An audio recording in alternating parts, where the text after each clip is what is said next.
pada sore hari ini kita bertemu lagi pada pertemuan mata kuliah Filsafat Ilmu dan Integrasi Islam bersama saya sebagai moderator Alvan Afifi Kurniawan dengan bersama dosen pengampu kita yaitu Kiai Haji Muhammad Imam Muslimin atau biasa disapa dengan Yai Mim. Turut juga menyapa teman-teman yang bergabung dalam kanal Zoom maupun kanal YouTube dan juga teman-teman yang tergabung dalam perkuliahan secara langsung. Ya, langsung saja, nama saya Muhammad Yusril.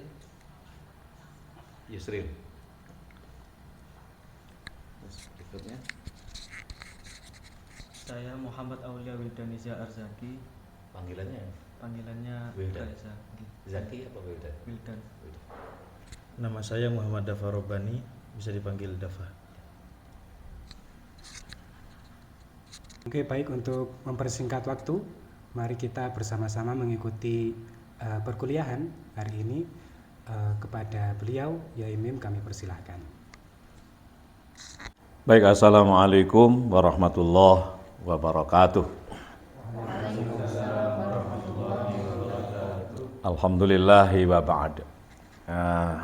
Saudara-saudara para mahasiswa Magister Pendidikan Bahasa Arab Program Pasca Sarjana Universitas Islam Negeri Maulana Malik Ibrahim Malang yang saya cintai. Selamat berjumpa dengan saya Yai Mim, pengampu mata kuliah Filsafat dan Integrasi Islam. Kelas ini adalah tim teaching bersama Dr. Fadli, ya. Maka saya ingin masuk pada integrasinya, to integration, ya. Integration itu atau integrated, ya, itu dalam bahasa Arab kita mungkin bisa dikatakan munasabah, ya, kesesuaian atau musyarakah, keterpaduan, terpadu atau berintegrasi atau bergabung gitu ya. Baik, kalau kita bicara filsafat itu di pilarnya hanya 3. Bicara filsafat itu pilarnya 3. Jadi kuliah nggak usah dicatat ya, nanti didengarin aja, dilihat aja ke sini. Nanti bisa diikuti ulang dalam YouTube. Jadi integrasi filsafat dengan Islam, sains dan Islam atau Islam dan sains, ya, atau integrasi filsafat dan Islam itu integrasinya yang lebih tepat adalah tasawuf dan thariqah. Ini kebetulan saya punya channel YouTube kajian filsafat, tasawuf dan thariqah. Artinya apa? Bahwa saya boleh mengatakan diri saya itu ahli di bidang itu. Kenapa? Ya, filsafat saya kuasai, tasawuf saya kuasai, thariqah juga saya kuasai, saya kaji dari berbagai buku. Semua saya kaji, baik melalui berbagai pendekatan, ya. Baik secara langsung saya berguru pada seorang mursyid, beberapa mursyid dalam bidang thariqah, dan juga saya baca berbagai buku tentang tasawuf, ya. Lebih dari 100 buku yang saya baca, dan juga filsafat, ya, berbagai buku saya baca filsafat dari karya para ulama kita. Baik, saya akan lompat pada integrasi atau munasabahnya filsafat dengan tasawuf dan thariqah, ya. Kalau kita bicara integrasi ini tentu 3-tiganya tidak bisa dilepaskan. Yang pertama, kalau kita bicara filsafat itu, ya, juga duduknya begini, gini lah, gini, ya, biar ada masuk. Ini kalau kita bicara kalau gini itu nggak bisa masuk. Ini kalau Anda masuk dunia thariqah wiritan begini itu membuat nafsu kita itu hidup. Nafsu kita harus begini, dadanya dian supaya nur kolbu kita bisa terang. Kalau gini itu terhalang. Kebiasaan kita yang wiritan begini itu melahirkan orang-orang yang sombong gitu loh. Ya, tapi kalau yang begini itu syukur. Syukur dengan sombong itu mirip. Bedanya dirasa. Gitu. Ekspresinya sama. Bedanya dirasa. Yang bisa merasakan yang bersangkutan. Kalau orang itu sombong, itu rasanya gundah gulana dan sedih, tidak tenang. Tapi kalau syukur itu bahagia. Ekspresinya sama. Anda kalau lihat Gus Baha itu sombong apa syukur itu? Sama kan? Mirip kan? Mirip dengan orang sombong, mirip dengan orang syukur. Tapi saya yakin beliau adalah syukur. Kenapa? Melahirkan kepedean. Orang kalau tidak gundah gulana itu pede. Iktimat ala nafas itu menjadi tinggi. Self confidence-nya menjadi meningkat ketika dia bersyukur. Ekspresinya sama itu. Melihat itu kiai-kiai yang itu sombong itu, padahal itu syukur. Kiai Marzuki misalnya, kan kayaknya kayak gitu ya. Gus Baha ya, terkenal banget. Itu sama sekali bukan kesombongan. Kalau saya merasakan itulah bentuk kesyukuran. Buktinya dia semakin meningkat. Apa yang kan janji la in syakartum la azidannakum. Orang kalau sombong itu mati, nggak berkembang.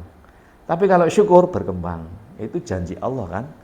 Nah, siapa yang bisa merasakan orang itu sombong atau tidak? Yang bersangkutan. Orang lain bisa menangkap gejala. Gejalanya apa?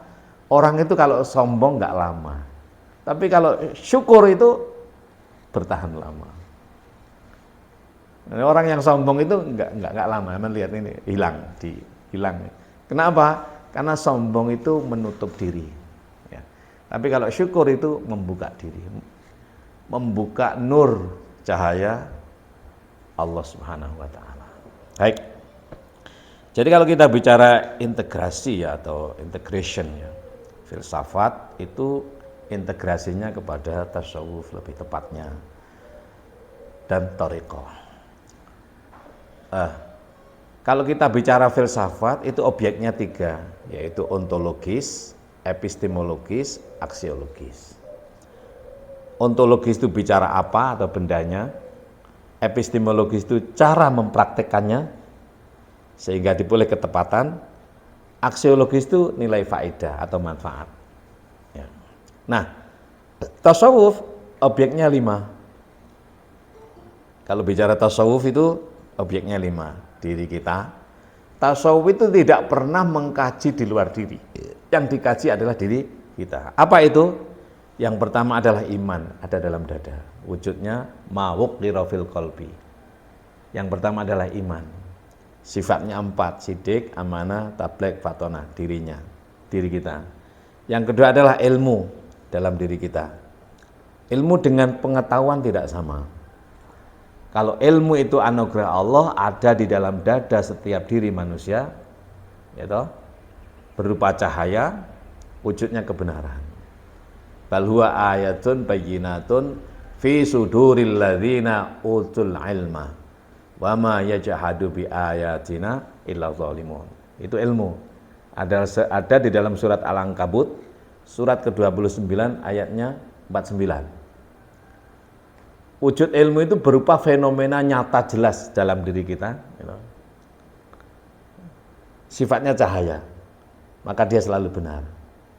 Maka untuk orang itu dirinya itu benar atau tidak perlu bertanya pada orang lain. Ilmunya menginformasikan. Ya loh. Sampean panggilannya siapa? Alvan. Mas Alvan ya. Aku bener apa ora itu? Enggak perlu tanya Pak RT, sampean tahu itu. Kok tahu dari mana itu? Ilmu memberitahu anugerah Allah. Maka ilmu itu dalam dada, tidak di atas kertas. Al ilmu fis sudur la fis sudur. Ilmu itu ayatun bayyinat fi suduril ladzina utul ilma. Hanya wujudnya cahaya itu dalam dada kita itu sering diingkari oleh kita. Apakah cahaya ilmu itu menjadi redup? Sama sekali tidak. Walaupun kamu mengingkari kebenaran yang ada dalam dadamu, dia tetap akan menginformasikan kebenaran. Cahayanya yang tidak tembus, tapi kamu halangi. Wa ma yajhadu bi ayatina illa zalimun. Perbuatanmu yang menghalangi ilmu yang dalam dadamu disebut dengan zulum, zalim orangnya. Yang ketiga, yang pertama adalah iman. Wujudnya catatan, iman tiada keraguan bentuknya. Kamu nggak ragu membenarkan, kamu nggak ragu amanah, kamu nggak ragu jujur, kamu nggak ragu cerdas. Dzalikal kitab la raiba fi hudal lil muttaqin. Wujudnya catatan. Maka al imanu mawuq birafil qalbi. Sesuatu yang terukir dalam dada kan? Ya, itulah iman namanya. Tidak ada ragu. Gitu. Kalau ragu berarti nggak percaya. Dialah kebenaran, ya toh. Sidik kan, al-haqqu mir rabbika fala takunanna minal mumtarin. Itulah iman. Itu dalam surat Al-Baqarah ayat 147.